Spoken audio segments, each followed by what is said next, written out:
Presentaron en Camagüey la campaña del Ministerio de Cultura para conmemorar el aniversario 60 de Palabras a los Intelectuales. Con diversas acciones en todo el país celebrará la UNIAC las 6 décadas de su fundación. Y desarrollan en Holguín acciones de promoción para escritores y publicaciones territoriales.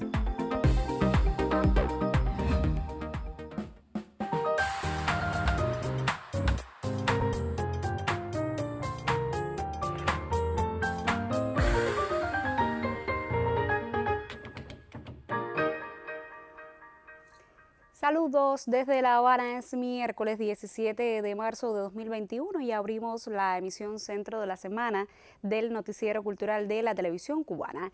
El Ministerio de Cultura, de conjunto con sus instituciones, promueven las acciones de la campaña Tienes la Palabra para conmemorar el aniversario 60 de Palabras a los Intelectuales y traer al actual contexto el histórico discurso pronunciado por Fidel, que constituyó la piedra angular de la política cultural de la entonces naciente Revolución Cubana. En Camagüey se presentó la campaña con un programa de acciones. Creadores e instituciones se unen en la realización de acciones culturales para conmemorar en Camagüey el aniversario 60 de Palabras a los Intelectuales, como se conoce el discurso del líder histórico Fidel Castro en el año 1961, que marcó los principios esenciales de la política cultural en Cuba. El programa está dedicado generalmente a las nuevas generaciones, que hoy están enfrentando el proceso revolucionario cubano y que se hace necesario que conozcan la historia de este emblemático discurso de nuestro comandante en jefe que está cumpliendo 60 años. Por eso vamos a enfrentar varias actividades, con fechas que están relacionadas con la cultura en la provincia, especialmente en la ciudad, por la importancia que tiene para nosotros este conmemorativo acontecimiento. Y sobre todas las cosas, porque lo vamos a vincular estos 60 años a Palabras de los Intelectuales a los 35 años de la Asociación Hermanos Saiz también. En diversos espacios virtuales y presenciales se promoverá el diálogo en torno a los desafíos actuales del arte y la literatura. Participarán representantes de la vanguardia artística y del movimiento de aficionados en colaboración con varias organizaciones, entre ellas el Comité Provincial de la Unión de Escritores y Artistas de Cuba y la filial de la Asociación Hermanos Saiz. La campaña comunicacional para conmemorar los 60 años de un discurso referente en la cultura del país, expresará la responsabilidad de la actual generación, donde, como dice el lema, tienes la palabra. En Camagüey, Aime Amargós, Noticiero Cultural. Y la Unión de Escritores y Artistas de Cuba también conmemora las 6 décadas de su fundación como una de las acciones derivadas del encuentro de Fidel en junio de 1961 con intelectuales en la Biblioteca Nacional José Martí.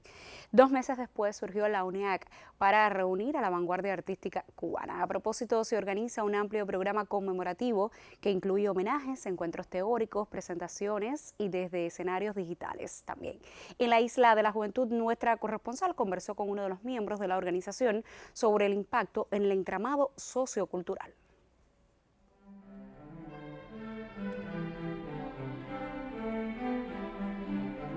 Creo que la UNIAC es el crisol de los artistas cubanos. Para Francisco Fonseca, la UNIAC es como la prolongación de su casa. Si hay alguien que tiene que agradecerle mucho a la UNIAC, a que exista la UNIAC, es precisamente Fonseca.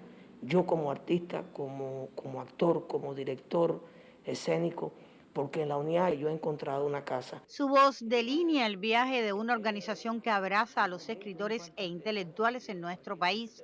Y aunque no vio germinar a la UNIAC desde el discurso de Fidel Castro, pronunciado el 30 de julio de 1961 en la Biblioteca Nacional, sabe que es la organización que acogió su labor creadora como teatrista en la tierra pinera. Para mí algo muy importante, precisamente que parte de la UNIAC, fue el Premio David de Teatro, un concurso auspiciado por la UNIAC y en el cual yo fui premio con el compás de madera. Un espacio en el cual se me ha dado la oportunidad de desplegar todas mis actitudes con C, con P, con todas las letras que puedan haber, es precisamente en esta unidad cubana, en esta unidad donde estamos juntos. Yo, por tener tanta suerte, tuve la suerte de ser escogido por Fernando Pérez para Clandestino. Para mí, una de las mejores películas que se ha hecho aquí en nuestro país. Y doy las gracias a Fernando y doy las gracias al movimiento artístico Pinero por haberme permitido crecer y poder ser escogido para esa película. Dale, enciende el carro que viene René.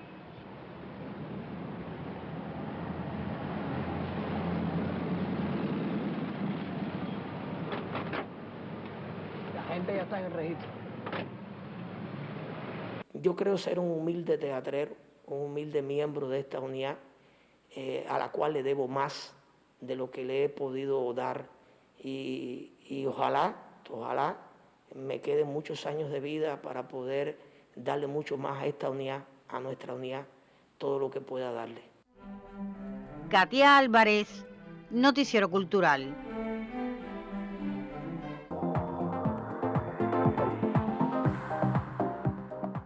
Iniciamos nuestro recorrido por lo que publican las páginas culturales de otros medios de comunicación y lo hacemos por la Agencia Cubana de Noticias, que informa que destacados investigadores, artistas y musicólogos reunidos en torno al evento teórico Lino Betancourt in Memoriam del Festival de la Trova Pepe Sánchez, con cita hasta el próximo viernes, tendrán un protagonismo desde plataformas digitales debido a las restricciones sanitarias. Un set acondicionado desde el emblemático Teatro Heredia en Santiago de Cuba será el escenario para realizar las reflexiones teóricas en torno a la trova. Ahí también se programó un recital de poesía cantada a cargo de Teresa Melo y el coro madrigalista que lleva por nombre Versos y Trovas Corales. Por su parte, el portal informativo La Ventana de Casa de las Américas recuerda al reconocido dramaturgo, escritor y director de teatro brasileño Augusto Boal en el aniversario 90 de su natalicio. Boal, quien fuera entrañable amigo de Roberto Fernández Retamar y muy cercano al trabajo de la institución, es reconocido entre la escena latinoamericana por el desarrollo del teatro del oprimido, método y formulación teórica de un teatro pedagógico que hace posible la transformación social. Y cerramos en Prensa Latina para conocer que los pianistas Marcos Madrigal de Cuba y Alessandro Stella de Italia trabajan en un álbum que recoge la primera grabación mundial de 3 obras poco conocidas de los compositores de Brando Pizzetti e Italo Montemesi. De acuerdo con un comunicado del Instituto Cubano de la Música, para Madrigal ha sido una sorpresa y un privilegio descubrir y trabajar estas obras que nos dan mucha fuerza y nos hacen creer en la música para seguir adelante, apuntó.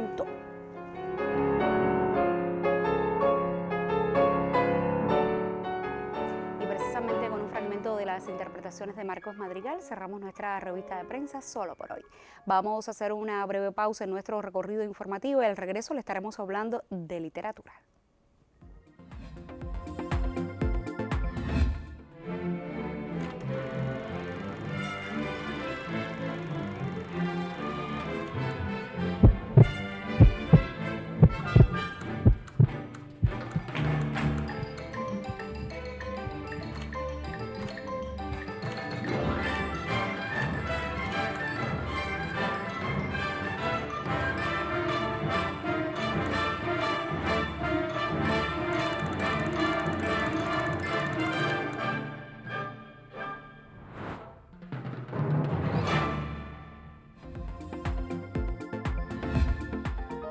Hasta el próximo 19 de marzo se desarrolla en Holguín una jornada auspiciada por el Centro Provincial del Libro y la Literatura, la Casa de Iberoamérica y la Dirección Provincial de Cultura.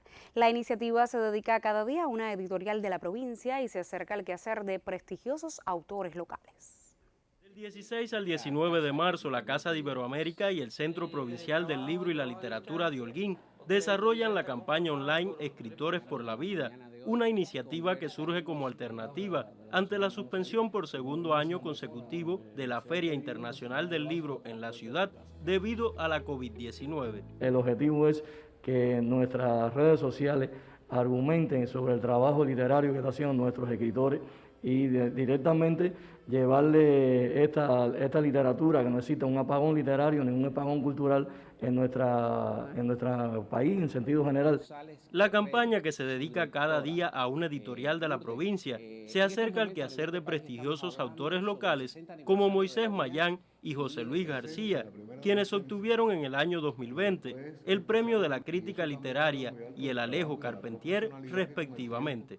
Debería quedarse, independientemente de la Feria del Libro, esta jornada dedicada a subrayar el trabajo editorial que se hace en cada provincia. Me parece que es además un ejemplo a seguir por los otros sistemas editoriales del país, para darle relevancia a algo que realmente la tiene, que tal vez lo que le ha hecho falta hasta el momento es un poco de comunicación, un poco de proyección.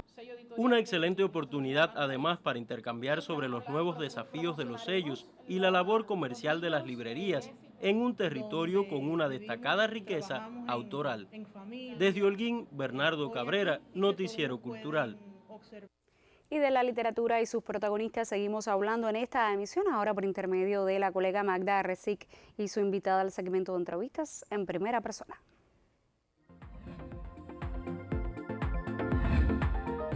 En primera persona recibo hoy a una mujer de la que presumimos por sus aportes a los estudios literarios en nuestro país. Ella ha recibido los más importantes premios, pensemos que ha recibido el Premio Alejo Carpentier, el de la crítica y otros más recientes de los que estaremos hablando en nuestro noticiero. Se ha especializado en el ensayo, en la crítica literaria y especialmente también ha recorrido el mundo de las escritoras mujeres. Dulce María Loinás, por ejemplo, es una de esas a las que constantemente se aferra en sus estudios para responder las preguntas necesarias a la investigación literaria. Se trata de Zaida Capote, doctora también en ciencias filológicas y que con su investigación ha marcado muchas pautas en la ensayística literaria. Bienvenida a nuestro noticiero cultural. Muchas sé gracias. Que no te gustan los halagos que he dicho. Podemos prescindir de ellos. Sí, pero a mí me toca ese papel. Y hay algo No hay de la ensayística de Zaida que tiene que ver con un lenguaje que no es propiamente el del ensayo literario para élites intelectuales, sino que es un ensayo literario del que se aprecia esa capacidad de diálogo y comunicación con los públicos. Y me gustaría saber, para ti, ¿qué representa el ensayo? ¿Qué oportunidades ofrece a un creador? Para mí el ensayo es el género donde más cómoda me siento, podría decirlo, pero también he estudiado el ensayo a lo largo de la historia y el ensayo puede ser muchas cosas. En el ensayo tú puedes desnudarte o no, o puedes ocultarte. En el ensayo puedes elegir un lenguaje, como tú decías, muy edulcorado, muy altanero, por decirlo de alguna manera burda, o puedes elegir un lenguaje más sencillo y simple, y todo cabe dentro del ensayo. El ensayo, y su nombre lo dice, es ensayar, ensayar una interpretación, ensayar una posición, ensayar, exponer tu propia percepción de un hecho cultural cualquiera. Y en el caso del ensayo literario es muy rico porque por esa misma variedad. Que no prescinde de la belleza del lenguaje. No necesariamente. Hay ensayos que son muy rudos y pueden serlo. O sea, depende, es una elección del autor. Yo creo que el ensayo es sumamente libre por esa parte. Y por otra parte, creo que también hay muchísimo prejuicio contra el ensayo, porque se piensa que el ensayo no es un espacio de creación. Y el ensayo conlleva tanto compromiso del ser íntimo del escritor o la escritora que esté en posesión de la voz ensayística, como cualquier otro tema de creación, como cualquier otro género. ¿Y por qué específicamente la mujer como uno de esos epicentros del ensayo que has realizado en tu vida creativa? Deja ver cómo lo explico. No, el interés por la obra de las mujeres proviene sobre todo de una carencia, que cuando yo llego a la vida profesional, digamos ya como investigadora literaria, percibo, porque lo habían percibido antes muchas otras mujeres y se habían quejado también, que hay espacios, hay vacíos en la interpretación de la obra de las escritoras cubanas como parte de un todo, de una tradición. Y a menudo se piensa en las obras que escriben las mujeres como una obra menor. Eso es algo que ha pasado a lo largo de toda la historia. Cuando no te indican algún adjetivo complicado, como por ejemplo cuando Avellaneda quería entrar en la Academia de la Lengua, la acusan de los tejemanejes que realizó para eso, no. Era lo que hacía todo el mundo cuando quería entrar a una corporación de ese tipo, buscar apoyos, etc. Entonces esa manera de enfocar la creación literaria y la disposición vital, digamos, de las autoras siempre ha sido muy complicada por el tema de la mirada patriarcal sobre la creación de las mujeres. Siempre se pensaba como algo que debía estar reducido al espacio de lo íntimo. Y las mujeres están interviniendo de muchas maneras en la historia, en el contexto, y a mí me parece que, sobre todo para leer la creación de las mujeres y a nosotras mismas hoy, es importante para entendernos, mirar hacia afuera, o sea, no centrarse únicamente en el espacio privado y el espacio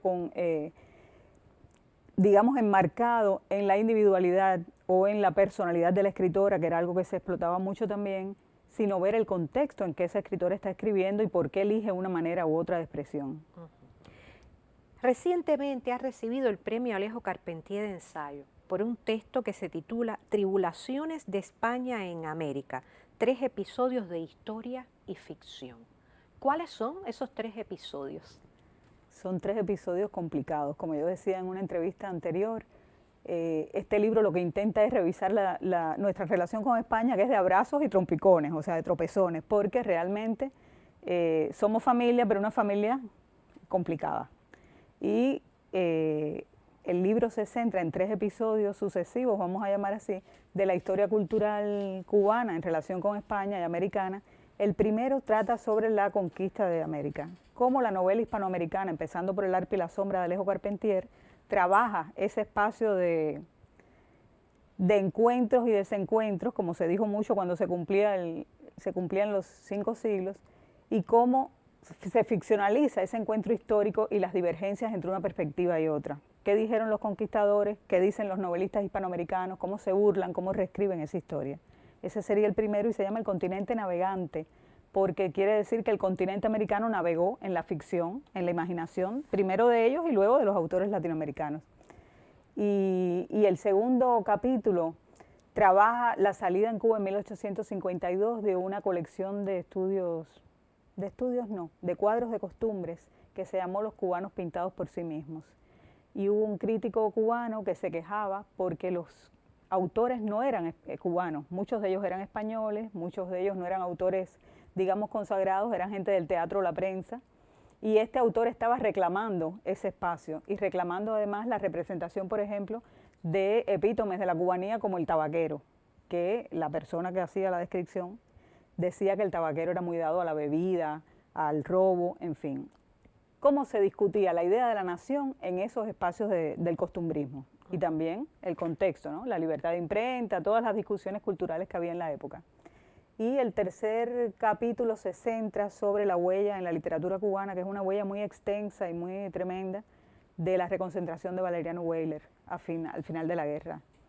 Así que 3 interpretaciones que construyen un sentido y una idea de nación también. Sí, y es muy difícil, o sea, muy dispar con lo que yo he hecho hasta ahora, porque usualmente se me conecta con el tema de la escritura de las mujeres, pero esto ha sido muy provechoso para mí como aprendizaje y también para sacar a flote momentos de nuestra cultura que no han sido muy estudiados desde esa perspectiva. Bueno, yo mucho quiero agradecerle a Zaida Capote su presencia en nuestro noticiero cultural, acercándonos a esa visión que tiene sobre el ensayo y el modo en que el ensayo se convierte también en un espacio de infinita creatividad y cómo muchos temas de los que elige todavía son temas insondables, temas que debemos descubrir para entender de manera cada vez creciente el modo en que somos las cubanas y los cubanos, la manera en la que enfrentamos la vida y esa perseverancia en construir un arte y una literatura propios. A ustedes les recomiendo que se mantengan con nuestro noticiero cultural. Vamos a hacer otra pausa en nuestro recorrido informativo y en el próximo segmento abrimos la sección Contrapunteo para dar continuidad al debate que sostenemos esta semana en torno a la creación y promoción de la obra de nuestros jóvenes músicos. No abandone la sintonía. Enseguida estoy de vuelta.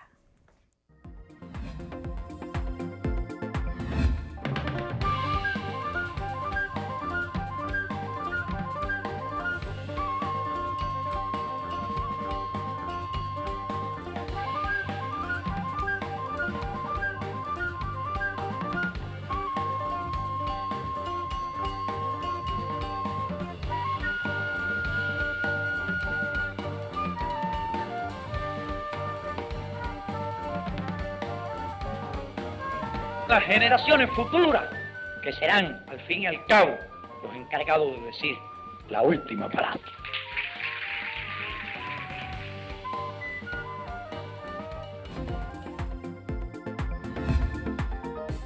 Esta semana nuestra sección Contrapunteo sostiene un debate en torno a la creación y promoción de la obra de nuestros jóvenes músicos como parte de un ciclo que dedicamos a la Asociación Hermanos Saiz en el aniversario 35 de su fundación. Comparto ahora algunos mensajes recibidos a través de nuestras direcciones electrónicas. Una participante habitual en estos debates, Ana Esther de Plaza de la Revolución, cree que siempre se asocia a los jóvenes con géneros de moda o alternativos, pero ella insiste en que hay muchos y muy talentosos músicos que no llegan a los 30 años que hacen una excelente música de concierto, la componen y la interpretan. A Ana Esther le gustaría que se hiciera incluso un contrapunteo sobre las nuevas promociones que cultivan la llamada música clásica y sobre las particularidades de la composición de una música que, como se dijo en el reportaje de ayer, no tiene muchos seguidores, los que tiene son muy fieles. Marbelis Cabrera, quien nos escribe desde el Cerro, dice que a los jóvenes hay quien los asocia solo al reggaetón, ignorando todos sus aportes a otros géneros como la trova, el jazz, la música sinfónica. Ella cree que la HS tiene la responsabilidad de socializar todo lo que hacen los jóvenes para contribuir a formar un público para todos los géneros. Reinaldo Meriño piensa que los jóvenes son los renovadores por excelencia, pues tratan de romper de alguna manera con sus maestros. Él cree que esa es una fortaleza, pero también un riesgo. Le gustaría que se hablara sobre el diálogo de los jóvenes músicos con los representantes de otras generaciones. Y por último, Adis María Fernández felicita a la Asociación Hermanos Saiz por su presencia habitual en la programación musical. Ella cree que hay géneros que si no fuera por los jóvenes no gozaran de tanta salud en Cuba. Mañana recibiré en este estudio al joven músico Gustavo González, coordinador de la Asociación Hermanos Saiz en La Habana. Y como siempre le digo, usted puede participar si nos escribe a contrapunteo@cubarte.cool.cu o si nos deja un mensaje en nuestra página de Facebook, www.facebook.com/noticierocultural.cuba.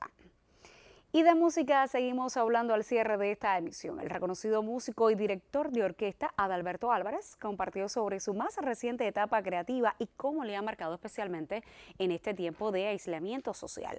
El periodista Roilán Pardo Cabrera lo visitó acompañado de un equipo de nuestro noticiero.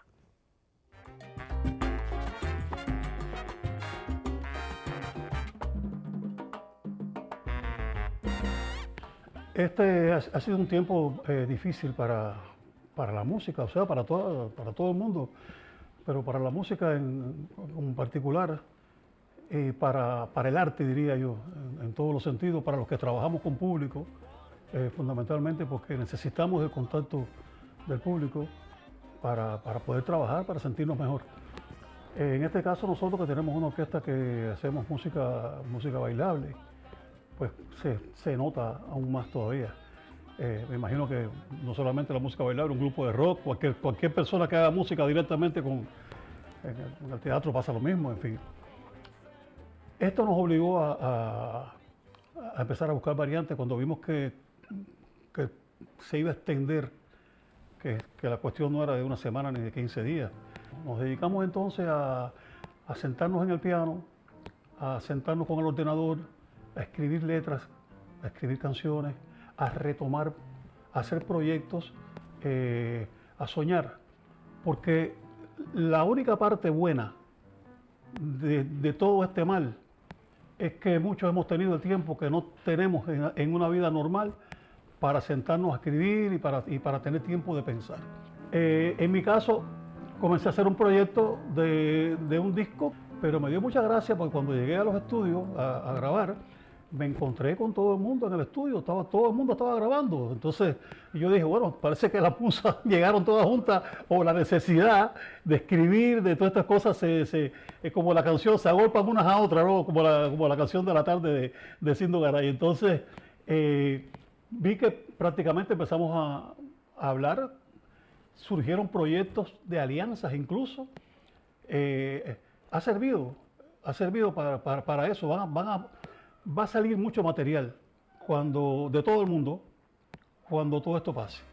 Lógicamente, lo que más deseamos es estar con con nuestro público. Yo creo que el público también quiere vernos ya, quiere estar de cerca con nosotros, pero mientras, bueno, pues han hecho los conciertos estos virtuales, le hemos ido buscando la vuelta, la forma a través de las redes.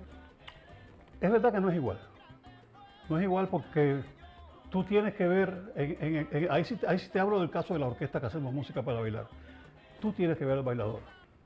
Hace rato porque el son, que indiscutiblemente que es el padre de los géneros de la música, diferentes géneros de la música bailable, y es como una deuda que teníamos con esto. Y hemos estado trabajando, haciendo son, prácticamente desde que yo tengo uso de razón. En mi casa lo que escuché fue esta música, mis padres, mis abuelos, mi familia, todo el mundo sonero, y teníamos una deuda con el género y con muchos soneros que no están, lamentablemente se fueron, y pensando que hay días de celebración para muchas manifestaciones del arte o no. Puede estar el día del farmacéutico, el día hay días de toda una serie de celebraciones.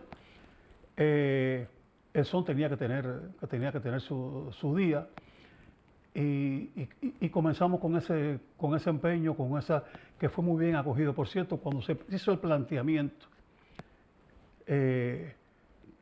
a los niveles correspondientes de que queríamos que el son debía tener un día específico para su celebración en Cuba, que es la tierra donde nació esto y que ha exportado este género a tantos países. Algunos le han cambiado hasta el nombre, pero que la raíz de toda esta música es aquí. Y es un género que se le rinde tributo, como dije anteriormente, en diferentes partes del mundo.